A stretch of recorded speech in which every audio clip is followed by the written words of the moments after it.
Hello, I've got this question which basically says, as a lady in a high pressured environment, very structured environment, but quite political, how can you succeed, climb the ladder, and dominate? Now, first, I need you to work on your mind, okay? Work on your mind. You are a colleague, just like others. So you are entitled to the same sets of opportunities. You should get the same level of complexity of work compared to others on your level. You should not see yourself just because sometimes you're needing more support from a family perspective, or just because you're a woman generally you think you cannot play the boys game. That's not true. Okay, so see yourself as a colleague. How you see yourself matters, because look, this is my general cue. People will not see you more than you see yourself. Okay, they will generally try to bring you down or try to perceive you lesser than you have seen yourself, but they typically will not go higher than you have seen yourself. So it means that you are the original owner of how you are perceived.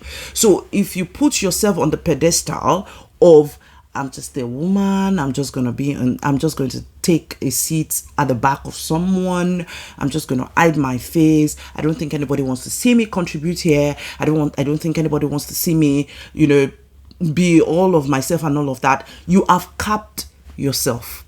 Okay, so it starts with you. People will definitely not want to try to see you more than you've seen yourself, especially in the workplace. So you need to put yourself up there so that at the bare minimum, people can then start, trying to make it one or two discounts, which you can then work on. Okay, but try your best to make sure that you're putting yourself up there. You're showing your face, you're present, you're showing up, you're speaking up, you're standing up for yourself. Okay, your voice is out there. People know you when you mention your name. When people mention your name, they're not like, who is that? People know you just because you're there, you're showing yourself, you're just putting your face out there. Okay, don't cap yourself. Don't say, oh, it's the boys game, I'm not going to play it. Okay, this is another thing. Politics is part of the business. Okay, look, this is another cue from me. When you look at an advertised job description, okay, you will see all of the things you're needed to have: your skills, your knowledge, blah blah blah. The unwritten part of it is office politics. There is nothing. This is how I view office politics. Office politics is a fair game of positivity and investing in meaningful relationships. That is what it is. Okay, showing up for people, giving people favors, investing in people when people have special events. You show up when you're invited, when people invite you out for drinks, for dinner, for whatever. You show up, and you show up for them. When people need help with their work in a high stressful environment, you show up for them. You say, how can I help you? All of those kind of things. When people are making conversation with you, you don't just go away. When people call you, you return their calls. All those sort of things is what people generally term as office politics. Just being proactive, having proactive conversation with your bosses, with your colleagues, with even people who report to you is part of it. Office politics is not just ground up; it's also up down, like making sure, and on your peer level as well. So amongst your peers, how influential are you amongst your peers? How popular is the word I was looking for? How popular are you? So don't just say, oh, office politics is the boys' game. It's not anybody's game. Nobody brought office politics from their home. Okay, nobody was taught office politics growing up, or how to be political in an office environment. People learn it. People observe, learn it. People see what other people like and don't like, and then they play to it. So, for instance, you've got a boss who is detail oriented, who likes to be informed, who does not like to be caught unawares. That is your boss, right? So you play to it. Okay, so you do exactly what they like to do, and then obviously if there are areas of your work that are challenging, you discuss it, so as long as your work is going on well, and then you're also keeping that personal relationship aspect, those relationships, you're keeping it, you're building it, you're investing in it, you're going to be fine. Okay. Another thing I said here is you need to learn to appreciate people. As a lady in the office environment, appreciate people, say thank you. When people do things for you, whether people just did it, and even if it didn't take others time to do it for you, even if it's just part of their job description to do it for you, still say thank you. Be pleasant to people, be nice to people, give credit to people. Don't take the credit of work done by others. Put others out there as well. So while you are rising in your career, if there is another person who's done a great job, who's helped you to make your life easier, your work more meaningful, give them the shout out that they need.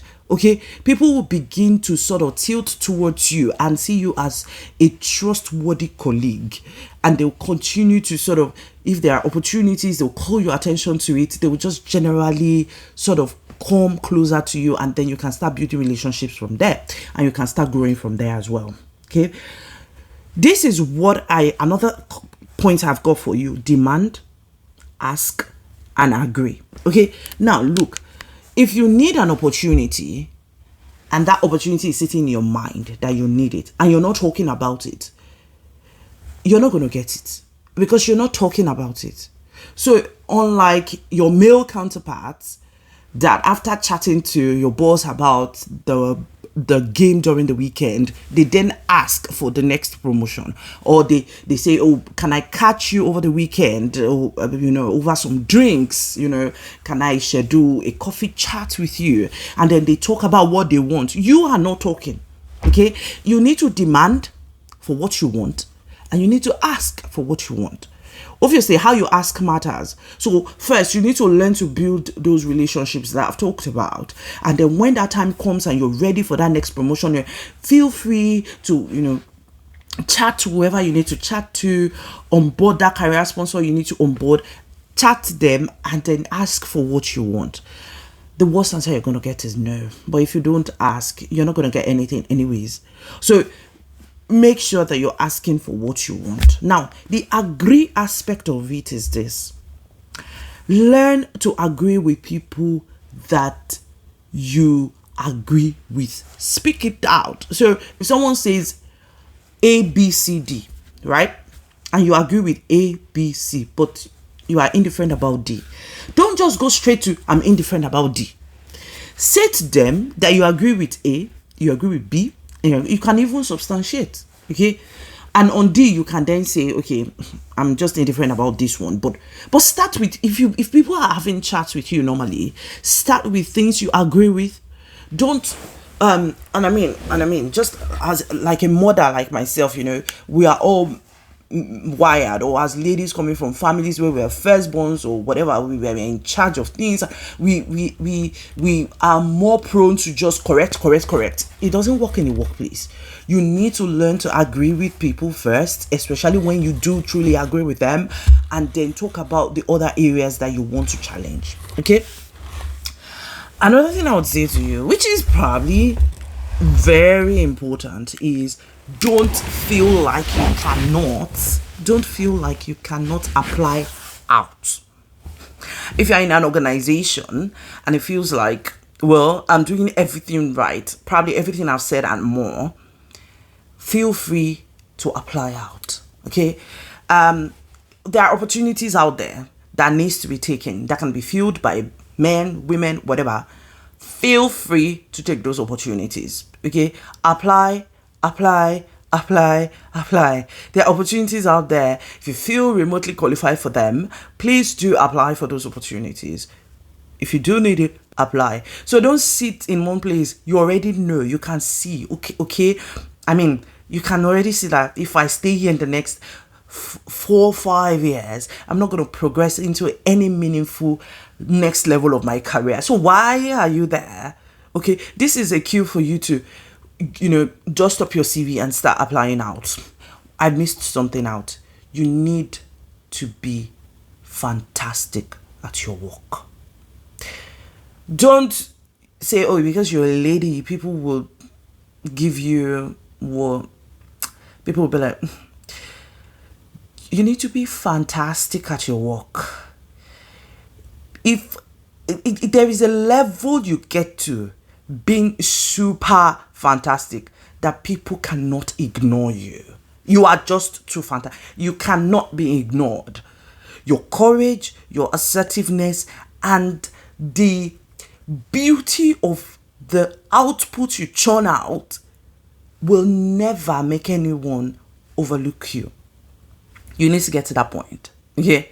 So whatever that means for you, you need to go and actively think about it. Whatever that means for you, you need to actively think about it.